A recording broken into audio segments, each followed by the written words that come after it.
di lembah sungai nan indah.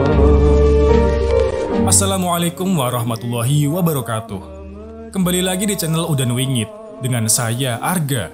Untuk cerita yang aku bawakan kali ini berjudul Pocong Tetangga. Langsung saja kita mulai ceritanya. Mode Wingit dimulai. Gembala meniup lagu, berteduh di rumput. Ambrung terkapar tidak sadarkan diri di pinggir jalan. Ia bertelanjang badan dan hanya mengenakan celana levis selutut, sehingga tato elang di dadanya dapat terlihat dengan jelas. Kulitnya berwarna sawo matang, rambutnya dicukur sesisir, perutnya buncit. Ia terlihat kumal seperti tidak terurus. 1-2 mobil truk pengangkut pasir melintasi Ambrung. Derum mobil itu tidak mengusiknya sama sekali. 2 buah botol bir kosong tergeletak di samping Ambrung. Kedua kakinya nyeker. Entah raib kemana alas kakinya itu. Semalam memang menjadi malam yang panjang bagi Ambrung.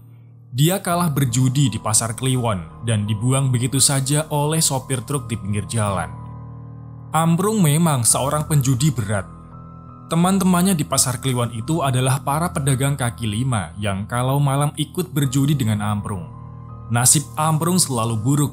Ia lebih sering kalah ketimbang menang. Seperti tadi malam, usai menjual cabai hasil curian dari kebun tetangganya, Ambrung langsung pergi ke pasar Kliwon untuk bermain judi dadu. Awalnya, Ambrung sempat menang. Uangnya bertambah berkali-kali lipat. Sayangnya, dia malah kembali kalah dan semua uangnya ludes. "Uang kau sudah habis, mau gimana lagi?" tanya Kohar, pedagang ikan lele yang ikut berjudi. "Iya Ambrung, sudah sana pulang." Sukarta, si bandar judi yang juga berprofesi sebagai pedagang sayuran, mengusir Ambrung sambil tertawa. "Sebentar lah bang, aku masih mau main ini." Ambrung masih penasaran. Dia yakin kalau terus bermain pasti akan menang. "Ya, main pakai apa kamu?" Kohar meledek Ambrung.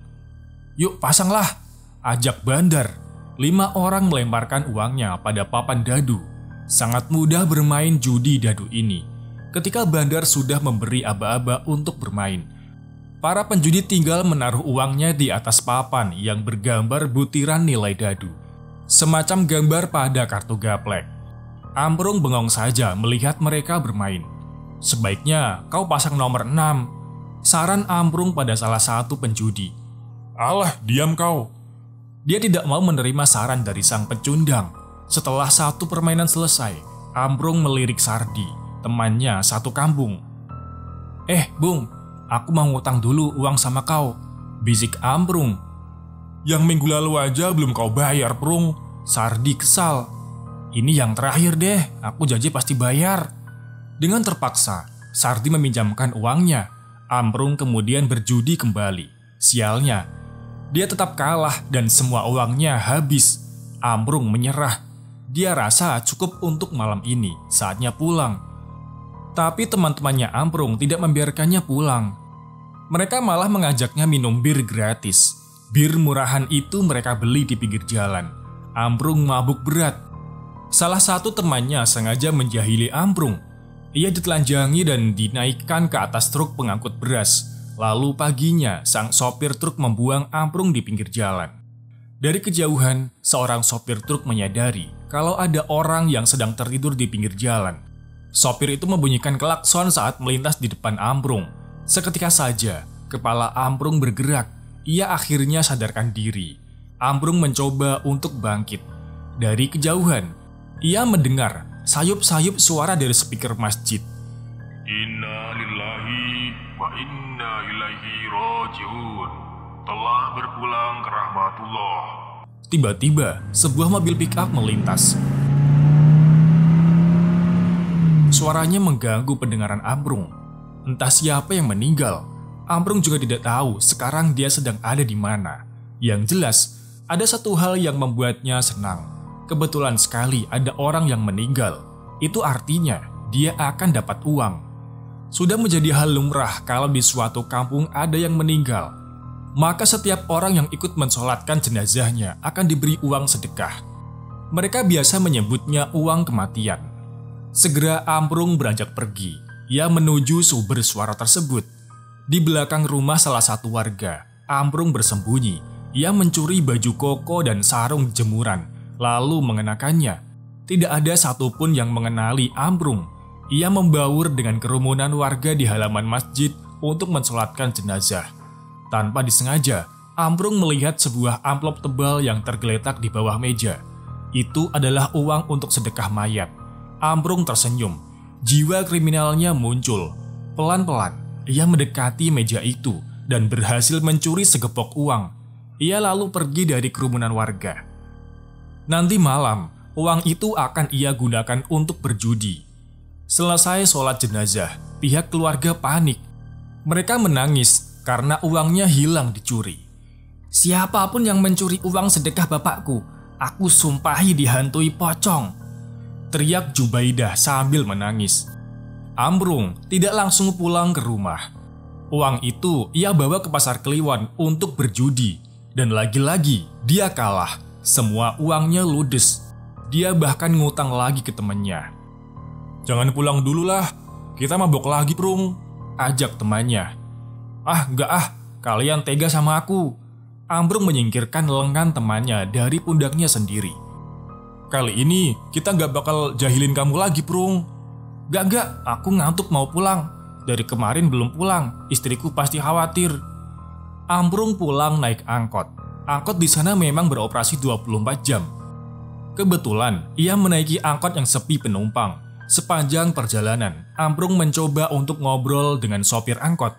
Tapi, sopir itu hanya menjawab singkat-singkat saja, seperti sedang malas diajak bicara. Saat melintasi perkebunan bambu, dari kaca belakang angkot, Amprung melihat bayangan orang yang sedang berdiri di tengah jalan. Anehnya, walau angkot yang ia tumpangi terus melaju, bayangan itu tidak mau hilang. "Kok aneh?" Amprung menggelengkan kepala. Amprung memperhatikan, bukannya semakin menjauh, bayangan itu malah semakin mendekat. Pak, ada orang yang ngikutin kita, Pak," kata Amprung pada sopir angkot. "Mana uang saya?" Bukannya menjawab, si sopir angkot malah minta uang. "Uang?"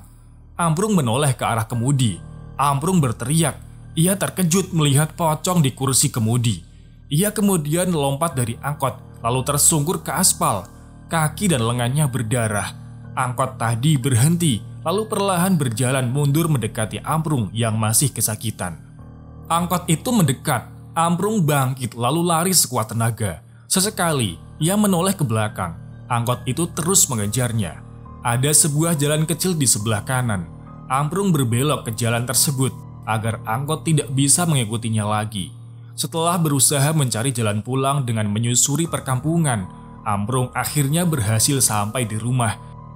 Ia menggedor pintu dengan sangat keras. Nafasnya tersengal-sengal. Sesekali, ia menoleh ke belakang karena takut ada pocong yang mengikutinya. "Tika, buka pintunya, Tika!" Tidak lama kemudian, pintu bersuara, pertanda ada seseorang yang membukanya. "Kemana aja sih, Pak?"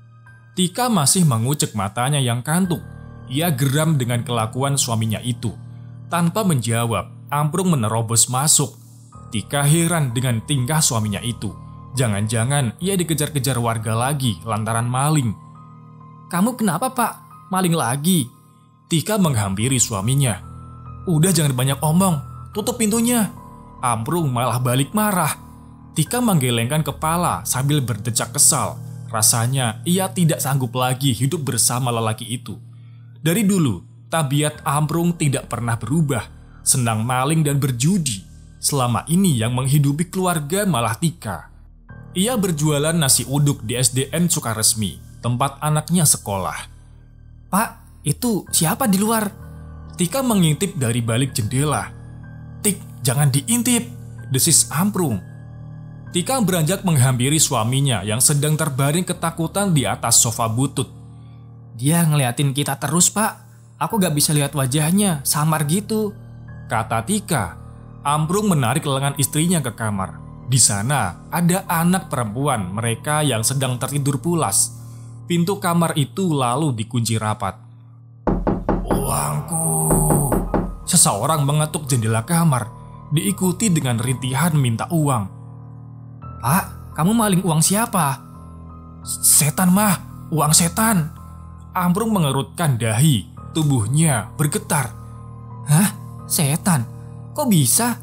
Tika heran, kaca pintu kamar mereka masih diketuk. Aku mencuri uang sedekah orang yang meninggal, bisik Ambrung. Bajingan kamu, Pak. Jangan-jangan itu uangnya Pak Rusdi. Tika terkejut, ia benar-benar marah. Maksud kamu? Pak, makanya kalau udah punya anak istri jangan keluyuran gak jelas. Itu tetangga kita, Pak Rusdi, meninggal tadi pagi. Jenazahnya dibawa ke kampung tempat kelahiran dia. Pas selesai disolatkan, uang sedekahnya hilang, ada yang nyuri. Ternyata kamu, Pak, pencurinya. Shh, jangan berisik kamu. Ambrung menutup mulut istrinya. Tika menyingkirkan lengan suaminya. Ia lalu mendekat ke jendela. Pocong itu masih di luar. Ia mengetuk kaca jendela kamar dengan cara membentur-benturkan kepala. Ampun, Pak Rusdi, jangan ganggu kami, Pak. Tika mengeraskan suaranya. Uangku, kembalikan uangku, kata pocong itu dari luar. Pak, berapa uang yang kamu curi? Ambrung menggelengkan kepalanya. Aku tidak tahu, itu banyak sekali, segepok, jawab Ambrung. Kamu pakai judi uangnya? Ambrung mengangguk. Refleks saja, tangan Tika menampar wajah suaminya. Bodoh kamu, Pak. Jendela semakin keras digedor. Ampun Pak Rusdi, saya janji besok akan kembalikan uangnya, kata Ambrung. Tika menoleh ke suaminya dengan ekspresi wajah kesal. Uang dari mana? Bisik Tika. Pokoknya aku akan usahakan, jawab Ambrung. Suara ketukan perlahan hilang. Tika membuka sedikit tirai jendela. Ternyata pocong itu sudah pergi. Keesokan paginya, saat Tika melintas di depan rumah tetangganya, ia melihat Jubaidah menangis di teras rumah. Suami dan kedua anaknya mencoba menenangkan Jubaidah. Wanita itu masih belum ikhlas uang sedekah bapaknya dicuri orang. Padahal itu uang tabungannya selama bertahun-tahun. Ibu kenapa? Tanya Amila. Ia menengadah ketika yang tiba-tiba mempercepat langkah. Gak apa-apa nak. Ayo nanti kamu terlambat masuk kelas. Tika menarik lengan anaknya, memintanya untuk mempercepat langkah. Amila menoleh ke arah pohon jambu. Bu, ada yang ngeliatin kita, katanya sambil menunjuk. Tika memperhatikan pohon jambu di pinggir jalan, tapi tidak ada siapa-siapa di sana. Udah, ayo cepat pergi. Tika tahu itu pasti pocong semalam yang masih mengikutinya. Pagi sekali, Ambrung sudah ada di pasar Kliwon. Pengunjung pasar sudah ramai. Para pedagang sibuk melayani pembeli, termasuk Sardi yang merupakan penjual ayam potong. Di tengah kesibukannya, Ambrung datang menghampiri Sardi. Tolong aku Di. Apalagi sih Prung? Tanya Sardi sambil sibuk memotong ayam. Aku dikejar-kejar pocong Di.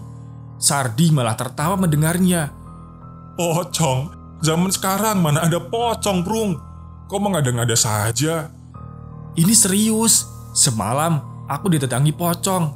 Ini semua salahku Di. Salah apa kau? Sardi sambil sibuk mengkilo ayam potong dan membungkusnya. Aku mencuri uang sedekah jenazah. Bisiknya pelan di telinga Sardi. Hah? Sudah gila kau? Sardi menembaskan goloknya di atas tatakan kayu lalu menoleh ke Ambrung. Jenazah siapa? Lanjut Sardi. Tetangga aku Di. Sardi menggelengkan kepala. Ia mencabut kembali goloknya. Kau harus mengembalikannya Prung. Uangnya banyak sekali dan aku tidak sanggup mengembalikannya Di. Kau tahu tidak tempat dukun sakti dekat sini? Ada sih di kampung Cilengkong. Mbah Goto namanya. Dia dukun yang sakti.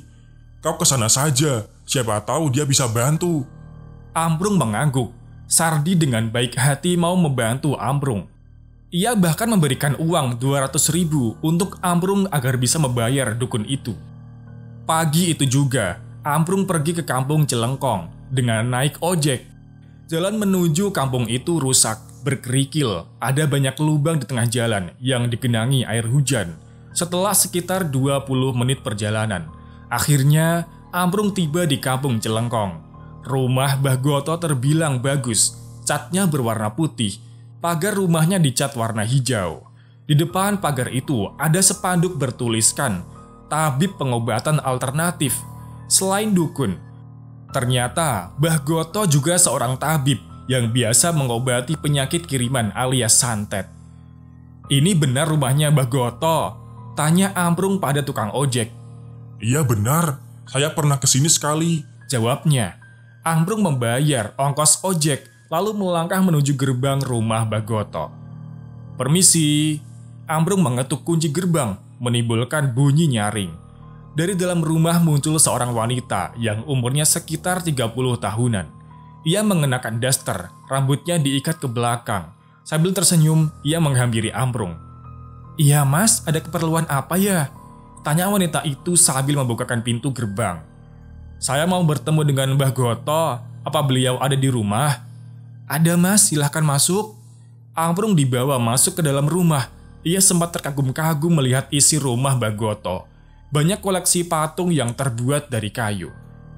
"Mbah, ada tamu mbah." Wanita itu mengetuk pintu kamar Mbah Goto. Suruh masuk saja. Terdengar suara lelaki tua dari dalam kamar. "Silakan mas, masuk saja ke kamar mbah." Dengan sopan, Amprung masuk ke dalam kamar Mbah Goto.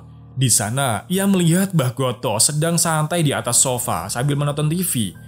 Kakinya diselonjorkan ke meja. Ia menoleh pada Amprung. "Silahkan duduk." Mbah Goto menurunkan kakinya. Ia bergeser memberi tempat untuk Amprung. "Terima kasih mbah. Saya Amprung. Saya mau minta pertolongan mbah." Mbah Goto masih memperhatikan layar TV yang menayangkan film kartun lawas. Sesekali ia tertawa. Amprung mulai ragu kalau Mbah Goto ini dukun sakti. "Masalahnya apa?" tanya Mbah Goto. Ia kembali menaikkan kakinya ke atas meja. "Dikejar-kejar pocong mbah." Mbah Goto malah tertawa terbahak-bahak. Ia sekarang menoleh ke arah Amprung. Tanpa diminta, Amprung menceritakan apa yang sudah ia perbuat, sehingga pocong itu mengikutinya. Mbah Goto mengangguk-ngangguk, tapi dia malah fokus kembali ke TV. "Jadi, pocong itu minta uangnya kembali, tapi kau tidak mampu." "Iya mbah, tolong bantu saya biar pocong itu pergi mbah." Mbah Goto mematikan TV. Ia mengembuskan nafas berat dan perlahan bangkit. Ia mengambil sebuah botol cembung dari dalam lemari. "Kalau pocong itu datang lagi ke rumahmu, kamu buka tutup botol ini. Nanti dia akan terkurung di dalam botol." Amprung tersenyum. "Terus kalau udah kekurung nanti botolnya saya apakan mbah?" "Kau simpan baik-baik saja, jangan sampai pecah. Pocong itu nantinya bisa mendatangkan keberuntungan juga." "Wah, serius mbah?" "Iya, ini ambil." Amprung meraih botol cembung itu, tapi tiba-tiba ekspresi wajahnya datar kembali. Ia belum menanyakan harga botol itu. Berapa yang mbah harganya?" "Gratis, ambil saja. Aku tahu kamu orang susah." Mbah Goto tertawa. Ia menyalakan TV lagi dan lanjut menonton kartun. Amprung berkali-kali mengucapkan terima kasih, kemudian pamit dari hadapan Mbah Goto. Malamnya, saat anak Amprung sudah tidur, ia dan istrinya bersiap di jendela rumah. Mereka mengintip dari balik jendela, mencari keberadaan pocong. Tepat pukul 12 malam, terlihat asap kental menyembur di depan rumah mereka. Saat asap hilang, terlihat pocong berdiri di sana. "Uangku!" Lirih pocong itu. Amprung memberanikan diri. Ia membuka pintu rumah lalu menyodorkan botol itu ke arah pocong. Seketika saja, pocong itu berubah kembali menjadi gumpalan asap, lalu masuk tersedot ke dalam botol. "Mampus kau!" Amprung menyimpan botol itu dengan sangat rapi. Ia membungkusnya dengan kain bekas kemudian dimasukkan ke dalam kardus. Ia menyimpannya di dalam lemari. Tidak ada seorang pun yang boleh membuka lemari itu. Zahra, anak perempuan Amprung, berkali-kali diingatkan oleh ibunya agar tidak membuka lemari tersebut. Tengah malam, saat mereka sedang tidur, terdengar suara botol yang seperti diketuk. Tika terbangun. Suara itu bersumber dari dalam lemari. Pocong dari dalam botol memaksa ingin keluar. Tika mengguncang-guncangkan tubuh suaminya. Pak, bangun pak. Ada apa? Ambrung terbangun masih dalam keadaan kantuk. Dengar pak, Kata Tika. Ambrung meruncingkan daun telinganya. Pocong. Iya pak. Ambrung segera turun dari tempat tidur. Ia lalu membuka lemari dan memeriksa keadaan botol. Di dalam botol tersebut menggumpal asap putih yang melayang tapi tenang.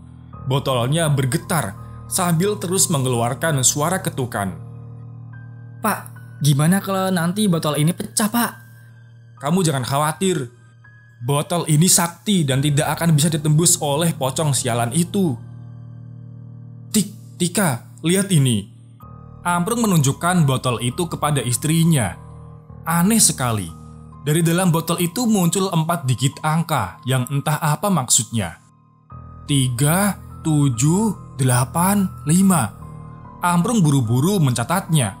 Itu nomor apa pak? Gak tahu, dicatat saja dulu. Siapa tahu bisa jadi jimat. Suara ketukan dari dalam botol sudah hilang. Ambrung meletakkan kembali botol ke tempat semula dengan sangat hati-hati. Keesokannya, di Pasar Kliwon, Ambrung membantu Sardi berjualan.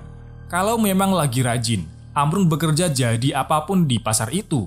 Kadang menjadi tukang pikul, kadang bantu lapak orang, tapi ia lebih sering hanya tiduran saja di pojok pasar sambil menunggu mangsa untuk dicopet. Sardi! Muncul seorang laki-laki dari arah barat yang mengenakan topi koboi. Ia membawa buku dan pulpen. Woi, Arman! Sardi menoleh ke arah lelaki itu sambil tersenyum. Biasa, mau pasang togel gak? Arman membuka buku yang dibawanya. Di dalam buku itu banyak sekali digit nomor togel untuk dipilih. Oh, boleh deh. Aku pasang 2 digit saja. Di sela kesibukannya, ia mengeluarkan uang Rp2.000. Mau nomor berapa? Tanya Arman. 47. Ujar Sardi. Ia kembali meraih goloknya dan memotong daging ayam. Hei, kau Ambrung, pasang togel lah. Sardi memukul buku togel ke kepala Ambrung. Gak punya duit bang, timpalnya tanpa melihat ke arah Sardi. Duit yang ku kasih kemarin sudah habis. Tanya Sardi. Tiba-tiba wajah Ambrung cerah. Ia ingat. Kalau si dukun menolak uang itu, buru-buru Ambrung merogoh celananya. Ini masih ada. Berapa itu? Aku pasang 1000 perak aja lah bang. Uangnya buat judi nanti malam. Berapa digit? Ambrung terdiam. Dia ingat 4 digit nomor yang tertera di dalam botol. 4 bang, 4 digit. Nomornya? Arman bersiap-siap mencatat. 3785. Mantap Rung, semoga beruntung kau. Arman beranjak pergi. Ia akan berkeliling pasar untuk menawarkan judi togel. Beberapa hari kemudian, nomor togel 4 digit keluar. Ambrung terkejut karena taruhannya benar. Nomor yang keluar dari togel yaitu 3785. Ambrung mendapatkan hadiah sebesar 2 juta rupiah. Ia menyesal karena tidak bertaruh lebih banyak. Tik tik tik, aku menang togel tik. Nomornya dari botol semalam. Wah, serius pak? Iya tik, nanti malam kita lihat lagi botolnya. Siapa tahu muncul nomor togel lagi. Namun, sampai 3 hari berikutnya, botol itu tidak mengeluarkan nomor togel. Hanya ada suara ketukan dari dalam botol. Pocong itu berdesak ingin dikeluarkan. Pocong sialan, bikin berisik aja. Ambrung melempar gantungan baju ke arah lemari. Suara itu sangat mengganggu, sehingga keluarga Ambrung susah tidur. Pak, coba pindahkan botolnya ke dapur, saran Tika. Ambrung menuruti saran istrinya. Ia membawa botol itu ke dapur, lalu diletakkan di atas meja makan. Akhirnya, keluarga Ambrung bisa memejamkan mata. Kini suara itu hanya terdengar pelan dan sayup. Namun, sebelum Ambrung tidur, tiba-tiba terdengar suara gaduh di dapur. Mereka mendengar suara seperti kaca yang pecah. Sesaat kemudian diikuti suara kucing mengeong. Pak, botolnya. Tika panik dan membangunkan suaminya. Mereka berdua berlari ke dapur. Hanya gelas yang jatuh. Ambrung mengelus dadanya. Botol itu ternyata masih aman. Ia mengambil botol tersebut lalu menaruhnya kembali ke dalam lemari. Malam itu mereka tidur dengan ditemani suara dari dalam botol yang sangat mengganggu. Besok pagi, Ambrung akan mendatangi kembali Bagoto. Siapa tahu dia bisa mengatasi masalah ini. Kalau bisa, rasanya Ambrung ingin memberikan saja botol itu kepada Bagoto. Dia sudah tidak sanggup lagi menyimpannya. Keesokan harinya, Ambrung mendatangi rumah Bagoto. Seperti biasa, dukun itu sedang santai di atas sofanya. Bagoto ini tidak terlihat seperti dukun pada umumnya. Lebih seperti orang biasa yang hobi menonton TV. Kau simpan saja di rumah. Kau tahu, pocong dalam botol itu bisa membuat kamu kaya, kata Bagoto. Bagaimana caranya, Bah? Kamu coba buka warteg, letakkan botol itu di dapur. Dagangan kamu pasti laris. Aduh, gak ada modalnya, Bah. Bagoto menggelengkan kepala. Ia bangkit dari duduknya, lalu mengambil sebuah kardus dari dalam lemari. Di dalam kardus itu terdapat tumpukan uang 100 ribuan, entah berapa jumlahnya. Ia menghitung beberapa lembar uang, lalu menyerahkannya pada Ambrung. Ini 3 juta. Kau buka warteg di Pasar Kliwon. Serius, Bah? Iya, ambil saja. Aku senang kalau bisa bantu orang. Hati-hati, jangan sampai botolnya pecah. Kau jaga baik-baik. Wah, terima kasih, Bah. Ambrung berkali-kali mencium tangan Bagoto. Tanpa banyak pikir lagi, Ambrung menyewa sebuah kios di Pasar Kliwon. Kios itu ia dapatkan dari teman berjudi. Harganya sudah dinego habis-habisan, sehingga bisa dibayarkan per bulan dan cukup murah. Biaya sewanya hanya 500 ribu per bulan. Tika akhirnya beralih profesi menjadi penjaga warteg. Hari pertama buka, ia tidak masak terlalu banyak karena takut tidak habis. Nyatanya, baru 3 jam buka, dagangan Tika sudah ludes. Wartegnya ramai pengunjung. Botol itu benar-benar mendatangkan keberuntungan. Masak lagi, Tik, pinta Ambrung. Iya, Pak, mumpung lagi ramai pembeli. Kita bakal jadi orang kaya. Wajah Ambrung sumringah. Sebenarnya ada yang aneh dari masakan Tika. Menurut salah satu pelanggan, kalau mereka makan di warteg itu rasanya sangat enak dan nikmat. Tapi kalau makannya dibungkus dan dibawa ke rumah rasanya jadi hambar, kurang enak. Walaupun begitu, pelanggan warteg Ambrung semakin lama semakin banyak. Dari bulan ke bulan, usaha wartegnya semakin maju. Ia meraup keuntungan yang besar, sehingga bisa membayar karyawan. Tidak ada orang yang tahu kalau di dapur warteg itu ada botol pocong yang menjadi alat pesugihan mereka. Setiap malam, botol itu masih bersuara, namun tidak ada orang yang menyadarinya. Pak, sebaiknya kita kembalikan saja uang yang pernah kamu curi. Jangan, Tika, kau ini bodoh, nanti pocongnya malah pergi. Dagangan kita gimana? Tika tertunduk. Ambrung mengelus bahu istrinya. Kau jangan khawatir, selama pocong itu dikurung, kita pasti baik-baik saja. Dan yang terpenting, Ambrung mendekatkan mulutnya ke telinga Tika. Dagangan kita laris, bisiknya. Suatu hari, ada kegaduhan di wartegnya Ambrung.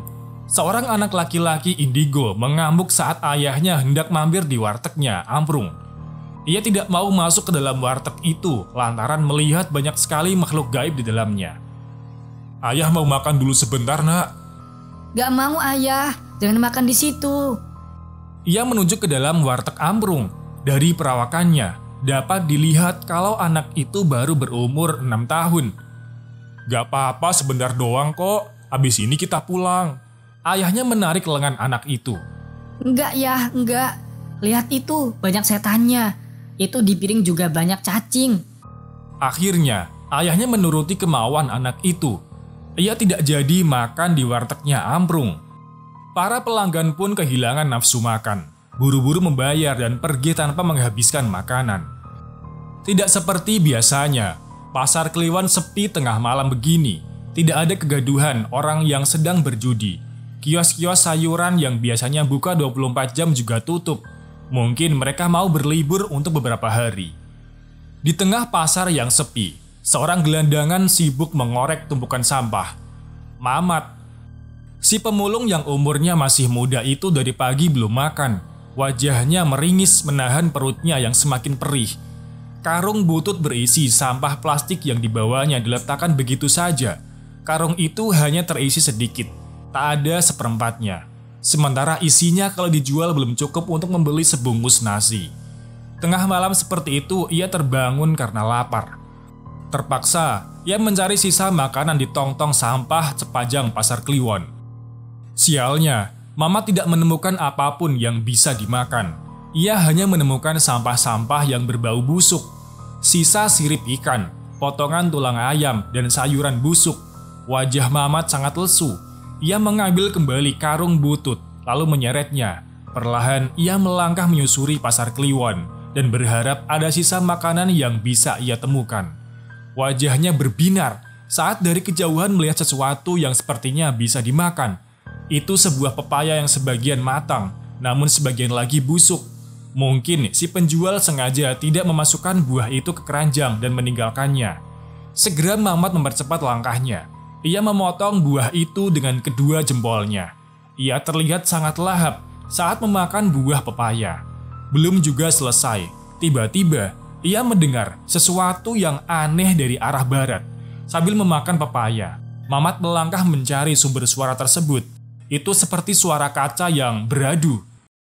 Langkah Mamat terhenti di depan kios. Di bagian depan kios itu bertuliskan Warteg Berkah Sugih. Itu warung milik Amprung. Kios itu dikunci rapat, tidak mungkin bisa dibobol maling. Mamat pergi ke belakang kios. Ia melihat ada sebuah kaca ventilasi udara yang cukup tinggi. Ia menoleh ke sekeliling dan menemukan tumpukan bekas keranjang buah. Disusunnya keranjang-keranjang itu sampai tinggi.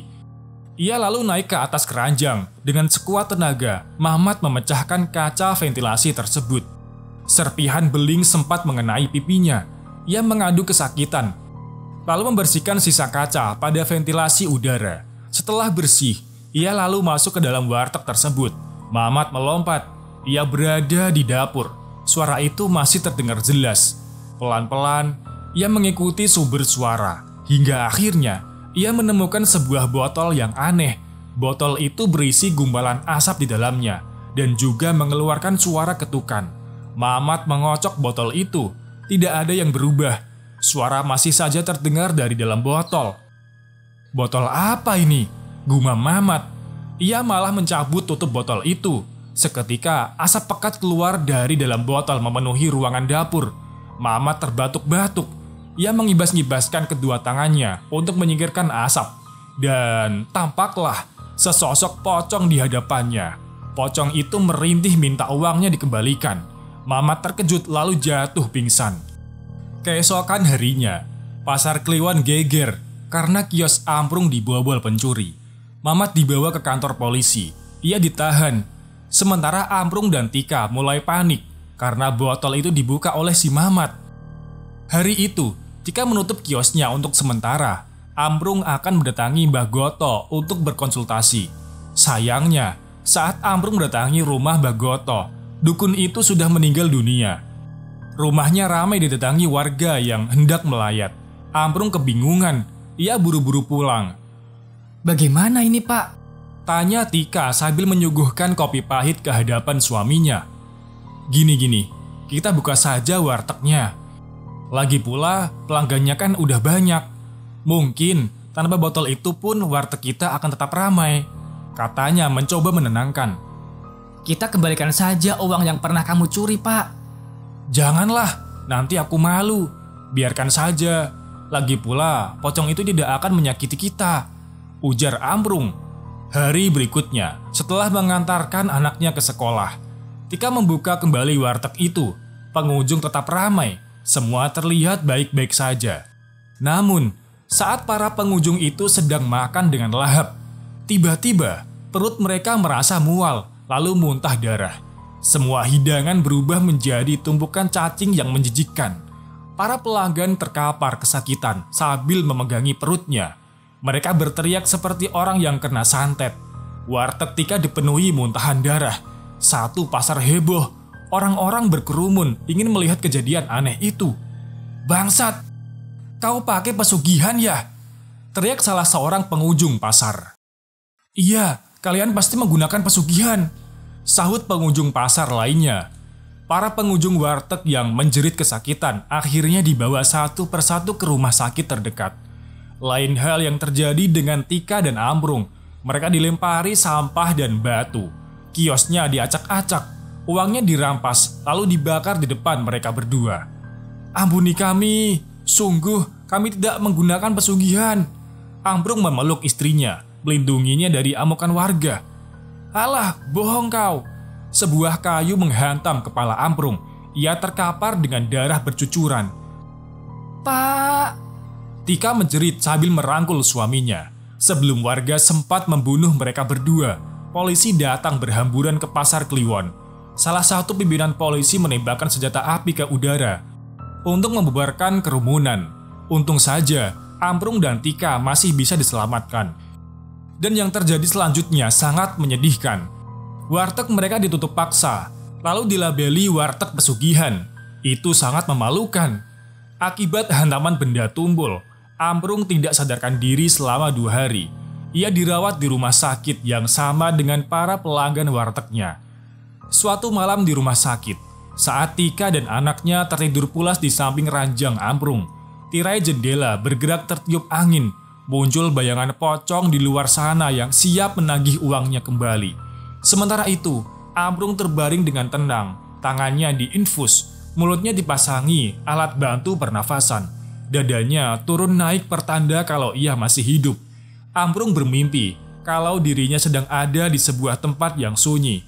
Ia duduk seorang diri di atas bangku. Dari arah kanannya, terdengar suara langkah sepatu mendekat. Itu Mbah Goto. Ambrung menyeringai bahagia saat melihat lelaki tua itu. "Bah, tolong aku, Bah. Bagaimana caranya menghentikan pocong itu?" Kalau kau tidak mau mengembalikan uangnya, kau datangi saja kuburannya. "Lalu apa, Mbah?" tanya Ambrung. Kau curi tali kain kafan di bagian pergelangan kaki. Ambrung terdiam sejenak. "Ada lagi yang harus saya lakukan, Mbah?" Kau telan tali itu. Ambrung mengangguk. Itu terdengar sangat mudah. Ia pasti bisa melakukannya. Baginya, mengembalikan uang hasil curian adalah aib. Ia tidak sanggup menanggung malu. Apalagi yang ia curi adalah tetangganya sendiri.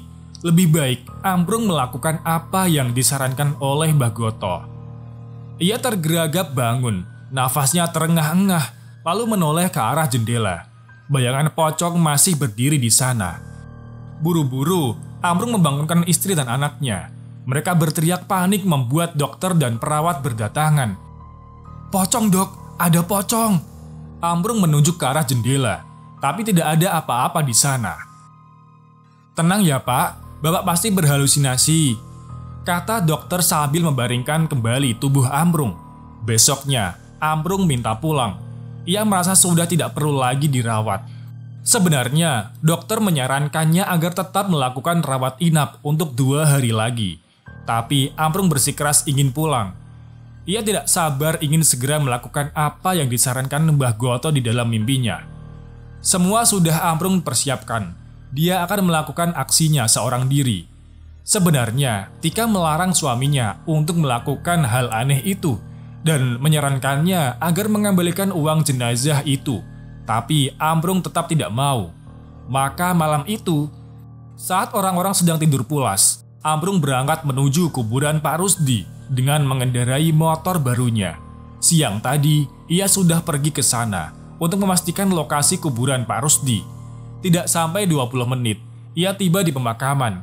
Ambrung menoleh ke sekeliling, memastikan kalau tidak ada siapapun yang melihat aksinya. Ambrung tersenyum. Ia sudah menemukan kuburan Pak Rusdi. Sebuah cangkul dikeluarkan dari dalam karung. "Pocong bangsat," gumam Ambrung saat cangkul itu ditancapkan di atas tanah kuburan. Tiba-tiba, permukaan tanah itu bergetar. Ambrung panik. Tapi ia tetap melakukan aksinya. Tanah itu berhasil ia gali. Bau busuk menguar menusuk hidung. Mayat itu sudah penuh dengan belatung. Wajahnya membusuk, bahkan terlihat tulang tengkoraknya. Tangan Amprung bergetar saat mengambil tali kain kafan di bagian pergelangan kaki. Ia meraih sebotol air dari permukaan makam yang sengaja ia bawa. Ia menggulung tali tersebut lalu menelannya sambil meneguk air. Setelah berhasil menelan tali kain kafan tersebut, ia menutup kembali liang lahat itu dan bergegas pulang. 2 hari berlalu, tidak ada pocong yang mengganggu keluarga Amprung. Ia kira saran Mbah Goto itu berhasil mengusir pocong. Sayangnya, ketenangan keluarga Amprung hanya bertahan 2 hari. Di malam berikutnya, pocong itu kembali muncul. Ia mengetuk-ngetuk pintu rumah membuat Amprung dan keluarga susah untuk tidur. Entah apa yang terjadi, Amprung tidak mengerti, padahal dia sudah melakukan semua yang dikatakan Mbah Goto. Pelan-pelan, Amprung dan istrinya keluar dari dalam kamar. Mereka mengintip dari balik tirai jendela. Benar saja, pocong itu berdiri di depan rumah sambil menggedor-gedorkan pintu dengan kepalanya. Di bagian pergelangan kaki, kain kafannya terbuka karena talinya sudah dicuri oleh Amprung. Kini, pocong itu hanya bergumam dengan suara tidak jelas. Pak, kamu benar-benar sudah melakukan apa yang disarankan Mbah Goto? Tanya Tika. Udah Tik, aku udah menelan tali kain kafannya. Tika berpikir sejenak. Pak, Ia lalu menyentuh pundak suaminya. tadi siang kamu buang air besar ya? Lanjutnya, Amprung mengangguk. Aduh, ia memukul jidatnya. Iya, jangan-jangan tali itu ikut keluar, Pak. Ujar Tika. Kayaknya memang seperti itu, tapi aku harus bagaimana? Tali itu pasti ikut keluar kalau aku buang air besar. Amprung menggaruk kepalanya sendiri. Terus sekarang gimana? Tanya Tika. Amprung menggelengkan kepala. Tutup pintu kamar. Nanti Amila dan Zahra bangun, suruh Amprung. Tika mengangguk lalu menutup pintu kamarnya rapat-rapat. Suara ketukan itu perlahan menghilang. Amprung dan Tika bisa tidur kembali dengan tenang malam itu. Sampai pagi tiba, pocong tidak lagi mengganggu mereka. Keesokan harinya, Amprung tidak ada di rumah. Tika mengira kalau suaminya itu sudah berangkat ke pasar Kliwon atau ke tempat lain untuk mencari penangkal pocong. Tapi, sampai malam tiba, Amprung tidak kunjung pulang. Tika panik. Dia yakin kalau pocong itulah yang menjadi penyebab suaminya hilang. Akhir-akhir ini juga, pocong itu tidak lagi muncul. Dengan sisa uang yang ada, akhirnya Tika memutuskan untuk mengembalikan uang yang pernah dicuri oleh suaminya. Sore itu, Tika mengetuk pintu rumah Jubaidah. Wanita itu mempersilahkan Tika untuk masuk. Ruangan rumah tampak hening. Terkesan hanya Jubaidah yang tinggal sendirian di rumah itu. Jubaidah, aku mau ngomong sesuatu sama kamu. Tumben sekali, ada apa ya Mbak Tika? Jubaidah tersenyum. Ia tidak bisa menebak apa yang akan dibicarakan tetangganya itu. Tapi, aku mohon kamu jangan marah ya. Tika menyentuh lengan Jubaidah. Ada apa ya? Jubaidah mengerutkan kening. Ragu-ragu, Tika mengeluarkan amplop coklat berisi uang. Dulu, suamiku yang mencuri uang sedekah bapakmu. Sekarang, aku mau mengembalikan uang itu. Jubaidah terkejut sekaligus tidak percaya dengan apa yang dikatakan Tika. Jadi, suamimu yang mencuri uang sedekahnya? Ia menyingkirkan lengan Tika. Tika mengangguk. Tegas sekali keluarga kalian, makan uang haram. Sementara aku malu karena nggak bisa ngasih uang sedekah buat bapak. Asal mbak tahu, itu uang tabunganku, mbak. Aku mohon, maafkan keluarga kami, Jubaidah. Tika tertunduk. Ini bukan masalah uangnya. Ini soal harga diri dan tanggung jawab aku sebagai anak. Aku gak bisa memaafkan kalian. Jubaidah malah mengusir Tika. Ia tidak sudi menerima uang dari Tika. Bahkan, Jubaidah mengancam akan membawa kasus ini ke pengadilan. Tika pun putus asa. Tidak ada cara lagi untuk mengembalikan suaminya.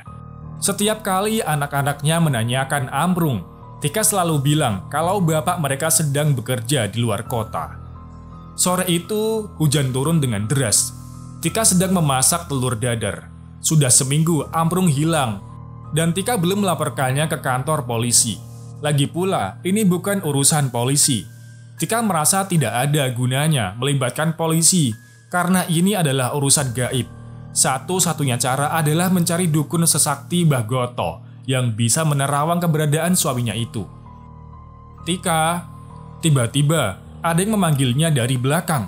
Itu jelas sekali suara Amprung. Tika menoleh ke belakang. Ia berjalan ke ruang tamu. Tangannya masih memegang spatula. "Tika, tolong aku, Tik." Suara itu sekarang ada di dapur. "Pak, kamu di mana, Pak?" Panggil Tika. Ia panik mencari ke seluruh ruangan rumah. Suara itu hilang. Tika menangis. Ia sudah mendatangi beberapa dukun, tapi mereka semua menyarankan untuk mengembalikan uang yang Amprung curi. Tika bingung lantaran Jubaidah tidak mau menerima uang itu. Saat Tika bangun dari duduknya, tiba-tiba saja seperti ada yang menendang dadanya. Ia terpental beberapa langkah ke belakang dan tidak sadarkan diri. Yang terjadi selanjutnya sangat aneh. Ia membenturkan kepalanya sendiri ke dinding sampai berdarah. "Ibu?" Zahra muncul dari dalam kamar. Ibunya tidak menjawab. Ia terus membenturkan kepalanya ke dinding dengan keras. "Ibu kenapa?" Zahra mendekat perlahan, lalu menyentuh punggung ibunya. Ia sangat terkejut saat melihat ibunya sendiri. Wajah Tika penuh dengan darah. Kedua bola matanya berubah menjadi putih semua. Ia menyeringai mengerikan pada Zahra. Anak itu berteriak. Tidak lama kemudian, Amila muncul. Ia juga ketakutan saat melihat wajah ibunya yang aneh dan mengerikan itu. Tika yang sedang dikendalikan makhluk gaib mendekati kedua anaknya perlahan. Sebuah pisau diraihnya. Ia hendak membunuh kedua anaknya. Pocong yang merasukinya itu benar-benar sudah marah. Kali ini, dia akan menghabisi semua keluarga Amprung. Untungnya, Amila berhasil lari keluar rumah. Sementara Zahra tidak bisa lari. Ia sangat ketakutan dan berteriak sekencang mungkin. Tika mengayunkan pisau di tangannya dan hendak menusukkannya ke kepala Zahra. Tapi, dari pintu rumah muncul Pak Darsoni, seorang ustadz kampung. Ia lari dan menabrakkan dirinya sendiri pada tubuh Tika. Pisau di tangan wanita itu menebas sembarang arah hingga melukai lengan Pak Darsoni. Dengan susah payah, akhirnya Pak Darsoni berhasil melepaskan pisau itu dari genggaman Tika. Kedua telapak tangan Pak Darsoni berlumur darah karena menyentuh wajah Tika. Ia membisikkan ayat-ayat Quran ke telinga Tika. Wanita itu mengamuk tidak karuan, berteriak, memukul-mukul punggung Pak Darsoni. Warga mendengar kegaduhan. Mereka berkerumun di mulut pintu rumah Tika, terkecuali Jubaidah. Ia tidak peduli apapun yang terjadi pada keluarga Amprung. Amila dan Zahra sudah diamankan warga. Mereka menangis sambil memanggil-manggil ibunya. Tubuh Tika perlahan lemas, matanya terpejam. Dengan dibantu warga, Tika dibaringkan di atas tempat tidurnya. Tidak ada yang tahu persis kenapa hal ini bisa terjadi. Kalau saja Pak Darsoni tidak bertemu dengan Amila yang sedang minta tolong, mungkin saja nyawa Zahra sudah melayang di tangan ibunya sendiri. Setelah siuman, Tika menceritakan semuanya. Pak Darsoni menyarankan Tika agar tinggal bersama keluarga Pak Darsoni untuk sementara waktu, karena takut terjadi kembali hal-hal yang tidak diinginkan. Tika mengiyakan dan berharap kalau Pak Darsoni bisa membantu permasalahannya. 2 hari tinggal bersama keluarga Pak Darsoni, pocong itu tidak lagi muncul. Mungkin karena rumah Pak Darsoni sering dilantunkan ayat suci. Keluarga Pak Darsoni pun sangat ramah. Mereka memperlakukan Tika dan anak-anaknya layaknya keluarga sendiri. Sudah berkali-kali Pak Darsoni mendatangi Jubaidah, membujuknya agar mau menerima uang yang dicuri Amprung. Tapi tetap saja, wanita itu keras kepala. Dia bersumpah sampai kapanpun tidak akan pernah memaafkan keluarga Amprung. Susah, Jubaidah tetap tidak mau menerima uangnya. Pak Darsoni duduk di atas sofa. Ia membuka peci, lalu meletakkannya di atas sofa. "Lalu, apa yang harus saya lakukan?" Pak Darsoni terdiam. Ia sedang berpikir. Begini saja, kau bagikan uang itu ke warga kampung tempat Pak Rusdi dimakamkan. kau niatkan sedekah untuk jenazah Pak Rusdi. Tika mengangguk. Besoknya, ia langsung menuju kampung tersebut. Satu persatu Tika mendatangi rumah penduduk. Ia meminta maaf atas apa yang telah suaminya lakukan. Ada yang menasehati Tika, ada juga menyumpahi lalu marah-marah. Tapi Tika tetap membagikan amplop berisi uang sedekah. Setelah selesai, ia mendatangi kuburan Pak Rusdi untuk meminta maaf sambil menangis. Tolong kembalikan suamiku, Pak, desis Tika. Gundukan kuburan itu bergetar seperti ada yang mengguncangkannya. Tika mundur beberapa langkah. Ia ketakutan. Dari sela-sela tanah kuburan, perlahan muncul asap kental diiringi dengan suara rintihan. Kembalikan tali kain kafanku. Tika hampir lupa kalau tali kain kafan itu juga sempat dicuri oleh Amprung. Baik, aku akan cari tali itu, kata Tika. Segera Tika lari. Yang ada di benaknya hanya satu. Pasti tali itu masuk ke dalam lubang septic tank. Mau tidak mau, septic tank rumahnya harus dibongkar. Sesampainya di kampung, dia langsung mendatangi tukang bangunan dan memintanya untuk membongkar septic tank rumahnya. Tika tahu, tidak mudah menemukan tali itu. Tapi mau bagaimanapun, ia harus tetap mencobanya. Maaf, Mbak, kalau harus masuk ke dalam septic tank, saya tidak sanggup. Tika diam sejenak. Tak apa, biar aku saja yang masuk. Aku hanya minta tolong bongkar septic tanknya. Memangnya apa yang Mbak cari? Tanya Ruslan. Pokoknya benda penting, bisa ke rumah sekarang. Tanya Tika. Bisa Mbak, sebentar ya. Ruslan masuk ke dalam rumahnya, lalu muncul kembali dengan membawa palu pemecah batu dan juga linggis. Dengan susah payah, Ruslan membongkar septic tank rumahnya Tika. Mereka berdua mengenakan masker dan kacamata. Setelah berhasil dibongkar, Tika pelan-pelan masuk ke dalam septic tank. Tubuhnya tenggelam sedada. Bau menyengat membuatnya merasa pusing. Tangannya meraba ke segala arah, mencari tali. Ketemu, Mbak? Tanya Ruslan dari atas. Tika menggelengkan kepala, namun tidak lama kemudian, lengan Tika meraih sebuah tali. Ia tersenyum. Tika yakin kalau itu adalah tali kain kafan. Anehnya, tali itu seperti tersangkut pada sesuatu, sehingga susah dicabut. Kok susah dicabut ya? Kata Tika. Ia menarik tali itu sambil berteriak, mengeluarkan seluruh tenaganya. Tali lepas. Tika terjungkal. Untung saja ia masih bisa menahan keseimbangan. Dugaan Tika benar kalau tali itu adalah tali kain kafan. Segera ia naik ke permukaan lalu mencuci tali tersebut. Itu tali apa, Mbak? Tanya Ruslan. Tika tidak menjawab. Ia malah beranjak ke kamar mandi untuk membersihkan tubuhnya. Setelah selesai, ia kembali menghampiri Ruslan dan memberikan sejumlah uang. Ini uang upahmu. Wah, besar sekali, Mbak. Iya, itu upah sekaligus untuk menutup kembali septic tanknya. Dan ini uang untuk membeli bahan-bahan yang dibutuhkan untuk menutup septic tank. Lanjut Tika. Walah, baik, Mbak. Ruslan beranjak pergi ke toko material. Malam hari, Tika kembali mendatangi kuburan Pak Rusdi. Ia membawa senter sebagai penerang. Burung hantu berkukuk dari balik pepohonan, membuat suasana menjadi semakin menakutkan. Sesampainya di kuburan, Tika mengeluarkan tali kain kafan dari dalam plastik berwarna hitam. Ini, kembalikan lagi talinya, ujar Tika. Wajahnya jelas ketakutan. Gundukan kuburan itu tidak bergerak sama sekali. Pak Rusdi, tolong kembalikan suamiku. Kali ini Tika menangis sambil memohon. Dari dalam tanah tiba-tiba muncul sebuah tangan. Tika terkejut. Ia buru-buru menyodorkan tali itu. Tangan itu langsung meraihnya, lalu masuk kembali ke dalam tanah. Perjuangan Tika tidak sia-sia. Dari kegelapan muncul Amprung yang berjalan tertatih-tatih. Segera Tika berlari ke arah suaminya, lalu memeluknya sambil menangis. Amprung terlihat sangat kelelahan. Tika pun memapahnya pulang. Sebelum pergi meninggalkan kuburan, Amprung menghentikan langkahnya.